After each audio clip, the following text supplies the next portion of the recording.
Let me thank the Chairman, Director General and the board members and the other staffers of ITI having invited us to come here today at the time of the opening of the business center and also the pharmaceutical laboratory and also the lubricant testing laboratory. So once I came here, I checked with Dr. Sirimal Premuka. I told him, I've been here I myself came here a couple of times when I was working for a pharmaceutical company about 20 years ago.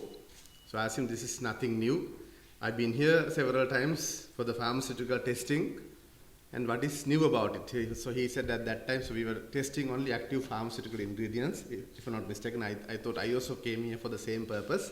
So you are testing the full range of pharmaceuticals from now onwards, and also the lubricants are also, we have started testing full range of lubricants also in this particular facility. So congratulations having opened this facility, and also I take this opportunity as the minister who is overlooking this subject to congratulate and thank all of you, those who have contributed immensely for the development of the industrial sector of this country. So ITI was one part of the master plan of Colombo plan, which was established in 1950s.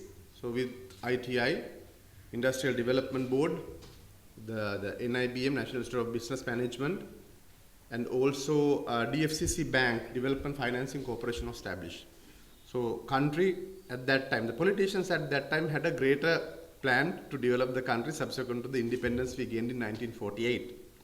So during the last 75 years, you contributed in your sector, and which is fast growing now.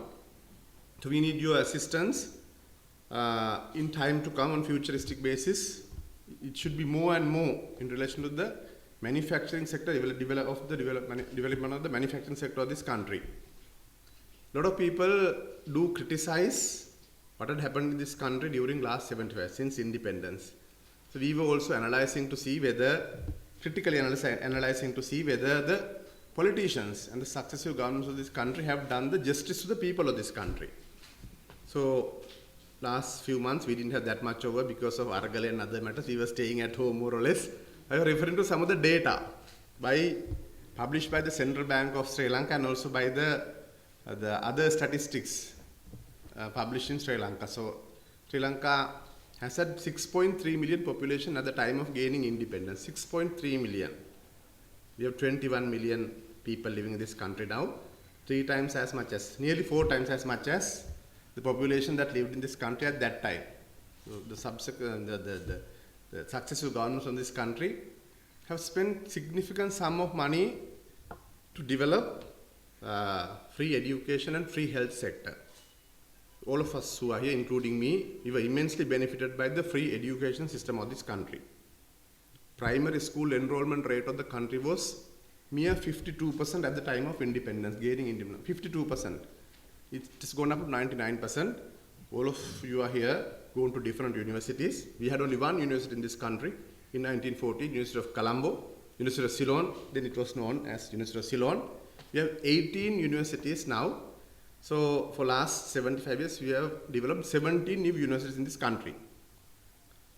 Even though we have spent reasonable sums of money for the free education, free health, infrastructure development, and also for agricultural development of this country, we haven't seriously looked at the industrial sector of this country. That's why, partly I believe, that's why we have not achieved the results that we wanted to have in relation to the economic development. The manufacturing sector is totally forgotten in this country.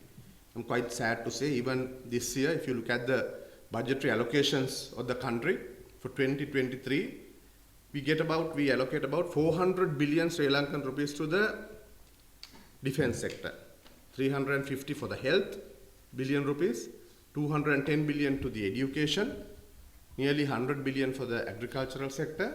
But I'm quite sad to state the fact that the industries ministry get about 5 billion rupees. How can a country go forward unless we realize the importance of the manufacturing sector, industrial sector of this country? Yes, agricultural sector, we have to look after them.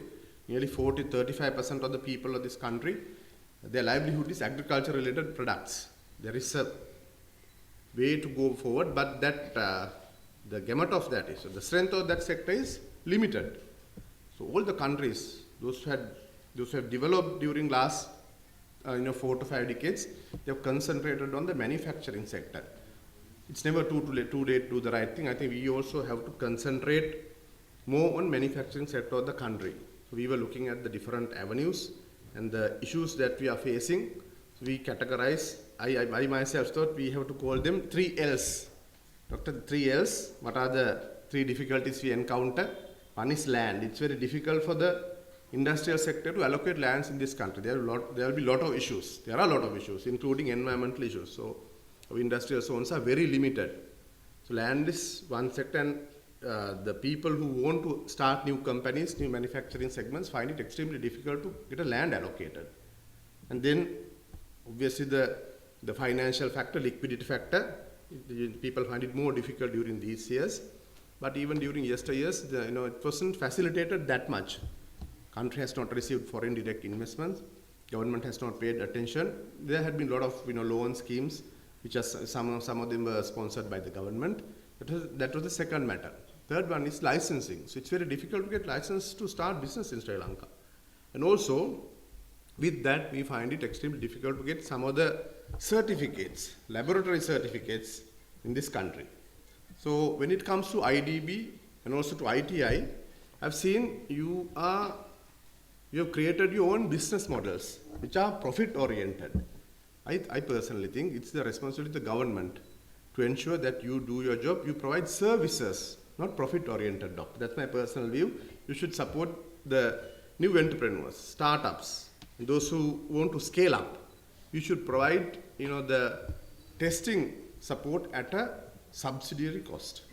So yes, from your organization side, possibly you are looking at profit making, which is not bad from the industry side, but country wise, we have to ensure that we provide these services to the Sri Lankan entrepreneurs, manufacturers at a competitive price, or if not at a subsidized cost.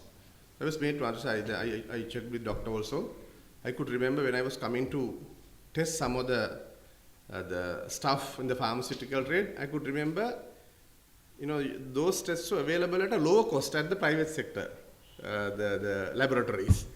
So it's even more, I think, now. So you have to look at either you have to be cost competitive, otherwise, if not, you have to bring your cost down to facilitate the Sri Lankan entrepreneurs, and you should provide your service at a subsidized cost, for which government also contribute.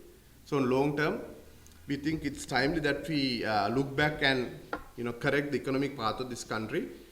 To correct it, I think we should support Sri Lankan industrialists. There's no other way. Our biggest resource is the human resource factor. Yes, we have a capable youth in this country. Unfortunately, some of them are leaving the country given the backdrop of this economic calamity. But we have a very well-trained, if not relatively very well-trained youth in this country, and ITI also can contribute more to impart that knowledge in time to come. So we have that human resource factor, yes, and we have to have a mechanism to gather more investment and also more technology to ensure that we reach the next level of the economic targets of this country. I think we also together we can achieve those targets despite the setbacks that we have encountered during the last couple of months' time. So future is bright for us, as Doctor mentioned. We are living in the 4th industrial revolution. The knowledge imparted by the 4th industrial revolution is very much available to Sri Lankan students. That is the good thing about it. Our students at the school level, they're computer savvy. They know about Internet of Things. They know about 3D printing, robotics, artificial intelligence. They do talk about. So our kids are in par with the kids of the world.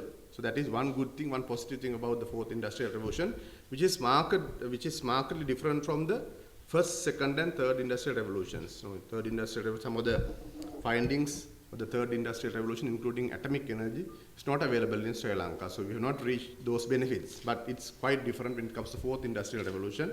Our children learn in parallel to the world trends, which is something very important. So together, we should be able to lift the economic and educational stance of this country during next decade to make Sri Lanka a developed country. So let us do it together. Thank you very much and all the best to you.